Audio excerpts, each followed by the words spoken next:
Hi, நான் தான் உங்க தர்ஷினி பேசுறேன். இன்னைக்கு ஒரு சூப்பரான சுவாரஸ்யமான கதையை தான் கொண்டு வந்திருக்கேன். தூத்துக்குடி கொத்தனாரும் என் மாமியாரும் புதுசா கட்டிக்கிட்டு இருக்க வீட்டுக்குள்ள எப்படி சம்பவம் பண்ணாங்க?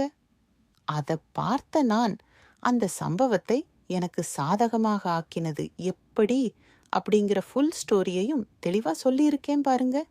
என்னோட பேரு கபிலன். நான் வீட்டோட மாப்பிள்ளையா தான் இருக்கேன். இப்ப நீங்க கேப்பீங்க, இந்த காலத்திலயும் வீட்டோட மாப்பிள்ளை இருக்கீங்களா அப்படின்னு. காரணத்தை நான் சொல்றேன். நான் படிக்கும்போது ஒரு பொண்ணை லவ் பண்ணி அந்த பொண்ணையே மேரேஜ் பண்ணிக்கிட்டேன். அப்புறம் என்ன ஆச்சுன்னா, அந்த பொண்ணு நல்லா படிச்சு டிகிரி எல்லாம் வாங்கிருச்சு. அப்புறம் என்ன கல்யாணம் பண்ணிக்கிட்டு என்னோட பொண்டாட்டி வெளிநாட்டுக்கு வேலைக்கு ஒரு கம்பெனியில போய் சேர்ந்துட்டா. அவ அனுப்புற பணத்தை வச்சுதான் இங்க நாங்க புது மாடி வீடு கட்டிக்கிட்டு இருக்கோம். எங்க மாமியார் வீட்டுல நான் என்னோட பையன், அப்புறம் என்னோட மாமியார், நாங்க 3 பேரும் தான் இருக்கிறோம். என்னோட மாமியாருக்கு கணவர் இல்ல. அவர் 10 வருஷத்திற்கு முன்பே இறந்து விட்டாராம். நான் பெருசா வேலைக்கு எங்கேயும் போக மாட்டேன். என் பொண்டாட்டி அனுப்புற பணத்தை வச்சு வீடு கட்டுற வேலைய பார்த்துட்டு இருந்தேன். அதனால பெருசா எங்கேயும் நான் வெளியில போக மாட்டேன். எங்கள் வீட்டுல வேலை பார்க்கிற கொத்தனாரு வேலை முடிச்சிட்டு சாயங்காலம் 6 மணிக்கு போனாரு. போகிற வழியில அவருக்கு ஆக்சிடென்ட் ஆயிடுச்சு. அதனால எங்க வீடு கட்டுறதுக்கு அவரால 1 மாசம் வர முடியல. அதுக்கப்புறம் என்னோட மாமியார் தூத்துக்குடியில ஒரு கொத்தனாரு இருக்காரு. எனக்கு தெரிஞ்சவரு, அவர் நல்லா வீடு கட்டி கொடுப்பாரு அப்படின்னு சொல்லிட்டு அவரை வர வச்சாங்க. அதுக்கப்புறம் அவர்தான் இங்க வீடு கட்ட ஆரம்பிச்சாரு. என் பொண்டாட்டியை விட என்னோட மாமியார் கொஞ்சம் அழகாதான் இருப்பாங்க. என் பொண்டாட்டி ஊருக்கு போனதிலிருந்து என்னோட ஆசை என் மாமியார் மீது திரும்பியது. ஒரு பக்கம் இது தவறு என என் மனதை துடித்து கொண்டிருந்தது. பல நாள் நான் நினைத்து கொண்டே இருப்பேன். என் மாமியாருக்கும் கணவர் இல்லை. என் மனைவியும் வெளிநாடு சென்று விட்டாள். ஆகையால் நாங்க 2 பேரும் தனிமையில் இருந்தால் என்ன தவறு? என்னை பல நாட்கள் நினைத்து கொஞ்சம் கொஞ்சமாக எனக்குள் இருக்கும் நல்லவன் அழியத் தொடங்கினான். எனக்குள் கொஞ்சம் கொஞ்சமாக கெட்டவன் உருவாகத் தொடங்கினான். ஆனால் நான் அவங்க கிட்ட எப்பவும் தப்பா நடந்து விட்டதில்லை. என்னோட மாமியார் கொத்தனாரிடம் அதிகமாக பேசிக்கொண்டே இருப்பாரு. நான் அதை பெரிதாகவும் கண்டு கொள்ளவில்லை. சமைக்கும் சாப்பாடு எல்லாம் அவர் பக்கத்திலே உட்கார்ந்து மதிய வேளையில் பரிமாறிக் கொண்டிருப்பார். அவர் சாப்பிட சாப்பிட அவர் கூடவே உட்கார்ந்து பேசிக்கிட்டு இருப்பாரு. இத பார்த்த எனக்கு தப்பா எதுவும் தோணல. அந்த கொத்தனாரு என் மாமியாருக்கு தெரிஞ்சவங்க, அதனாலதான் இப்படி பண்றாங்க, ரொம்ப அக்கறைய கவனிக்கிறாங்க அப்படின்னு நினைச்சிட்டு நான் நார்மலா போயிட்டேன். ஆனா அன்னைக்குதான் அந்த சம்பவம் நடந்துச்சு. அன்னைக்கு வெள்ளிக்கிழமை, அன்னைக்கு எங்க வீட்டு வேலை நடந்துகிட்டே இருந்துச்சு. எங்க ஊர்ல பசங்க எல்லாரும் கிரிக்கெட் விளையாடிட்டே இருந்தாங்க. நானும் அங்க போய் விளையாடிட்டே இருந்தேன். சாயங்காலம் 6 மணிக்கு தான் வீட்டுக்கு வந்தேன். அப்பதான் என்னோட மாமியார் கையில காசு எடுத்துக்கிட்டு புதுசா கட்டிக்கிட்டு இருக்க வீட்டுக்குள்ள போனாங்க. நான் நினைச்சேன், கொத்தனாருக்கு வேலை பார்த்ததற்காக காசு கொடுக்க போறாங்க அப்படின்னு நினைச்சேன். சரின்னு நானும் அந்த மாலை நேரத்துல எப்படி வீடு ஒழுங்கா வேலை பார்த்து இருக்கிறாங்களா அப்படின்னு செக் பண்றதுக்காண்டி உள்ள போனேன். உள்ள போய் பார்த்தா எனக்கு பயங்கரமான ஷாக்.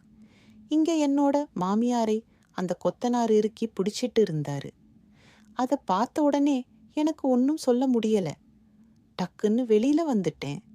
அப்புறம் கொஞ்ச நேரம் கழிச்சு எங்க மாமியாருமே வந்துட்டாங்க. அப்புறம் கொத்தனாரும் கிளம்பி போயிட்டாரு. அன்னைக்கு நைட் எனக்கு தூக்கமே வரல. என்னோட மாமியார் நான் நல்லவங்கன்னு நினைச்சேன். ஆனா அவங்க இப்படி இருக்காங்களே, அதை நினைச்சு எனக்கு தூக்கமே வரல. அப்படியே ஒரு நாள் போனது. ஞாயிற்றுக்கிழமை வந்தது. அன்னைக்குதான் அந்த சம்பவம் நடந்தது. அன்னைக்கு மதியம் ஒரு 12 மணி இருக்கும். நான் சாப்பிட்டுட்டு நல்லா தூங்கிட்டு இருந்தேன். அப்ப திடீர்னு ஒரு வண்டி சத்தம் கேட்டுச்சு. நான் தூக்க கழகத்துல அது யாருன்னு கூட பார்க்காம நல்லா தூங்கிட்டு இருந்தேன். அப்ப என்னோட மாமியார் என்கிட்ட வந்து, மாப்பிள்ளை காசு ஒரு 2000 கொடுங்க, கொத்தனார் வந்து வெளியில நிக்கிறாரு அவருக்கு சம்பளம் பாக்கி இருக்கு, இல்ல அது கொடுக்கணும் அப்படின்னு கேட்டாங்க. நானும் அங்க பீரோல கீழே இருக்க டிராவலருக்கும் எடுத்துக்கோங்க அப்படின்னு சொல்லிட்டேன். அவங்க காசு எடுத்துட்டு போயிட்டாங்க. கொடுக்கறதுக்கு எனக்கு ஏற்கனவே அவங்க மேல கோபம், இவங்க போய் இன்னும் வரல. 2-3 நிமிஷம் ஆயிடுச்சு அப்படின்னு சொல்லிட்டு நானும் எந்திரிச்சு போய் பார்க்க போனேன். வண்டி மட்டும்தான் இருந்துச்சு. எங்க அத்தையையும் கொத்தனாரையும் காணோம். சரி, வீட்டுக்குள்ள இருப்பாங்க அப்படின்னு போனேன். ஜன்னல் வழியா பார்த்தேன். நான் நினைச்ச மாதிரியே அவங்க தனிமையில ஒன்னா இருந்தாங்க. அந்த கொத்தனார் அவங்க தம்பிய வச்சு ரொம்ப வேகமாக வேலை பார்த்துட்டு இருந்தாரு. எங்க அத்தையும் அவருக்கு கம்பெனி கொடுத்துக்கிட்டே இருந்தாங்க. ஒரு பக்கம் எனக்கு இது தவறாக தெரிந்தாலும் எங்க அத்தை நீண்ட நாள் யாரும் இல்லாம தனியாகத்தான் இருந்தாங்க. சரி, அதனாலதான் அவங்களுக்கு தேவையான ஜோடிய தெரிஞ்சுக்கிட்டு இருக்காங்க அப்படின்னு நானும் அப்படியே பார்த்துக்கிட்டு இருந்தேன். சரி, இது நமக்கு சாதகமாக பயன்படுத்தி கொள்ளலாம் என நினைத்து அது ஒரு படமாக எடுத்தேன். அப்பிறகு அன்றிரவு எங்க அத்தை அறைக்கு சென்றேன். அவங்க கிட்ட கேட்டேன், யாரது, அந்த கொத்தனார் உங்களுக்கு ரொம்ப தெரிஞ்சவங்களா அப்படின்னு கேட்டேன். இல்ல மாப்பிள்ள, என்னோட சொந்த ஊரு தூத்துக்குடி தானே, இங்க இருக்கும்போது அவரை தெரியும், அவர் நல்ல வீடு கட்டுவாரு.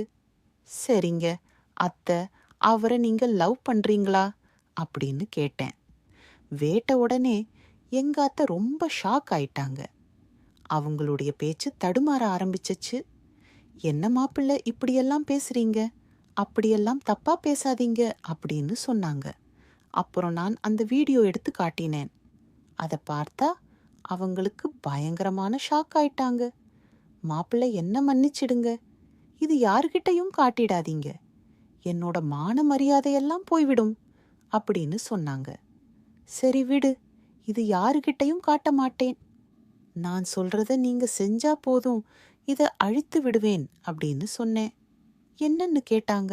நீங்க கொத்தனார் கூட எப்படி இருந்தீங்களோ அதே மாதிரி என் கூட இருக்கணும் அப்படின்னு சொன்னேன்.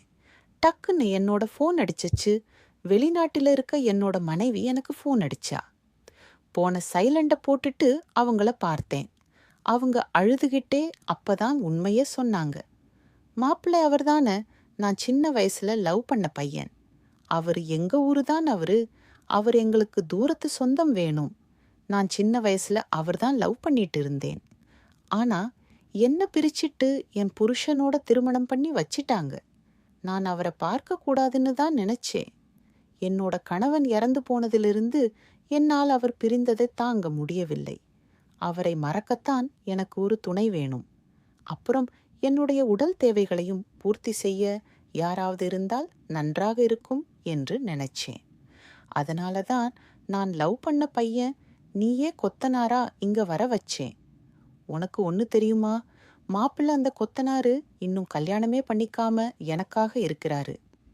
அப்புறம் நான் சொன்னேன், சரிங்க அத்தை, அத்தை இது தப்பு ஒன்றும் இல்லை, நீங்க கவலைப்படாதீங்க, இந்த உண்மையை சொல்ல வைக்கிறதுக்காண்டிதான் நான் உங்ககிட்ட அப்படி தப்பா கேட்டேன், என்னை மன்னிச்சிடுங்க அப்படின்னு சொல்லிட்டு நானே என் மாமியாருக்கும் அந்த கொத்தனாருக்கும் திருமணம் செஞ்சு வச்சேன்.